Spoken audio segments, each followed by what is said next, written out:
Thursday, comment allez-vous les amis? Eh bien moi ça va très bien. Vous voulez voir où je suis?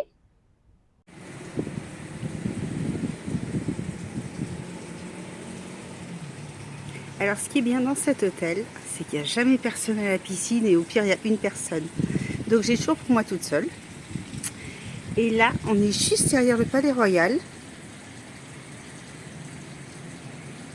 Et tout au loin là-bas c'est le Mekong. Là derrière c'est BKK1, donc c'est la partie on va dire la plus expat de Phnom Penh. C'est là où il y a Bassac Lane, où il y a des restaurants sympas, des endroits pour sortir le soir, qui sont plus expats que touristes. Donc cet hôtel a aussi des appartements. J'ai jamais pris un appartement parce que j'ai pas besoin. Mais il est pas cher, il est super bien situé. Et on est plutôt bien. Il est en général à peu près 26 $ la nuit. Vous voyez, il y a plein d'hôtels avec des rooftops. Il y en a un autre en face là-bas, je ne le connais pas, mais regardez, on zoom. Surtout, c'est des vues assez agréables.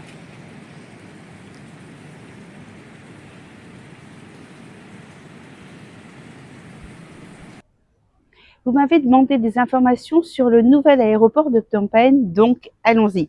Le nouvel aéroport ouvre la semaine prochaine, le 9 septembre, mais sera inauguré réellement que fin octobre. Alors c'est un aéroport qui est en construction depuis 2018, qui a coûté une petite fortune. Alors il a été financé en majeure partie par les Chinois et la gestion des opérations est faite par Vinci, donc une entreprise française. Il a coûté à peu près 1,5 milliard. Alors c'est un aéroport, alors ils disent un des plus grands du monde. Je suis pas tout à fait d'accord avec eux. Il est grand, mais c'est pas un des plus grands du monde non plus.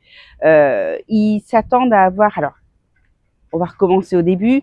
Ça va se faire en 3 phases. Là, c'est que la phase 1 qui ouvre et ils vont accueillir à peu près 13 millions de passagers par an. Enfin, c'est ce qu'ils attendent. Quand la 2 et la 3 seront ouvertes dans quelques années, ils pensent accueillir 50 millions de passagers en plus, ce qui fait quand même la même chose que Charles de Gaulle, on va dire. Tandis qu'ici, le pays est quand même 3 fois plus petit que la France. Les gens ne voyagent pas vraiment en avion, c'est plus les étrangers qui viennent au Cambodge qui voyagent. Il a été conçu pour être un peu éco-friendly.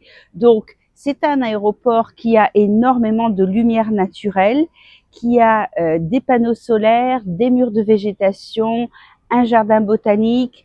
En fait, c'est Singapour qui avait commencé ça il y a, je sais pas, une trentaine d'années peut-être, avoir ces grands murs végétaux dans l'aéroport et depuis tout le monde les a copiés. Hein. Dubaï, Doha, bon ici maintenant. J'ai vu des photos, j'y ai pas été parce qu'il est à 20 km au sud de la ville. Tant que je n'ai pas d'avion à prendre, je ne vais pas y aller. Donc je pense la prochaine fois que je rentrerai en France l'année prochaine, j'essayerai de prendre un vol ici. J'ai vu des photos, il est très joli, il a un design assez original. Évidemment, il y a un très très grand Bouddha dans le hall principal. Alors vous savez ici qu'à chaque fois qu'on inaugure quelque chose, eh ben, les moines doivent venir faire une bénédiction. Donc là, ils attendent 18 mois pour la bénédiction la semaine prochaine. Le Bouddha a été réajusté en fonction du Feng Shui. Donc le Feng Shui, c'est un art chinois pour que les énergies favorables circulent bien. Donc évidemment pour la prospérité de l'aéroport.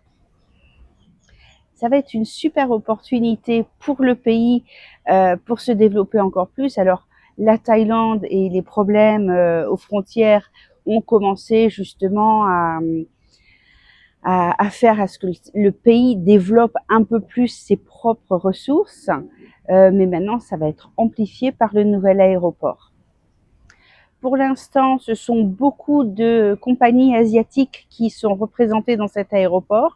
Mais évidemment, une fois qu'il sera totalement ouvert, ils pourront commencer à négocier des lignes directes avec aussi bien l'Amérique du Nord que l'Europe. Pour l'instant, vous n'avez que des grosses compagnies comme Singapour, Qatar, Emirates. Je vous mets la liste tout de suite après.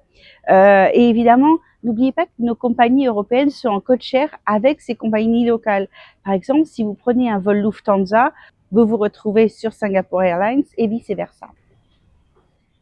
Vérifiez bien vos codes aéroports parce qu'ils ont attribué KTI au nouvel aéroport, donc qui s'appelle aussi TECO.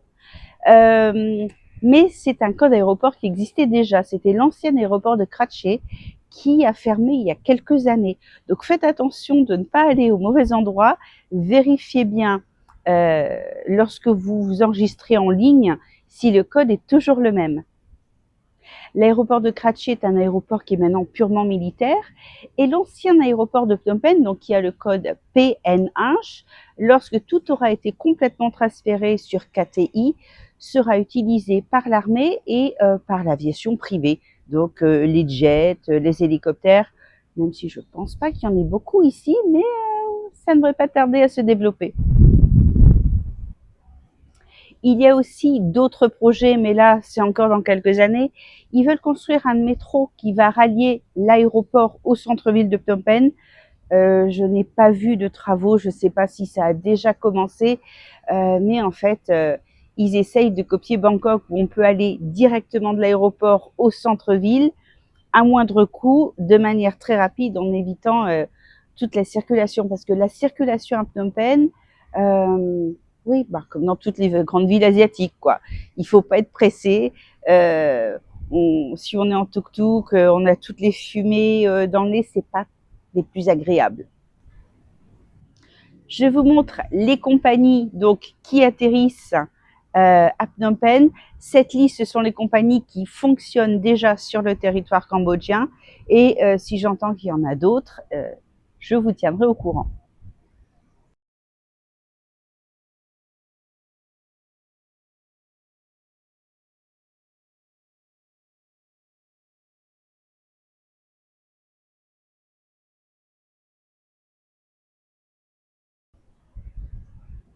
J'espère que vous avez aimé ma vidéo, donc n'hésitez pas à la liker et surtout abonnez-vous à ma chaîne. Je vous souhaite une excellente semaine et je vous dis à dimanche prochain les amis. Bye bye.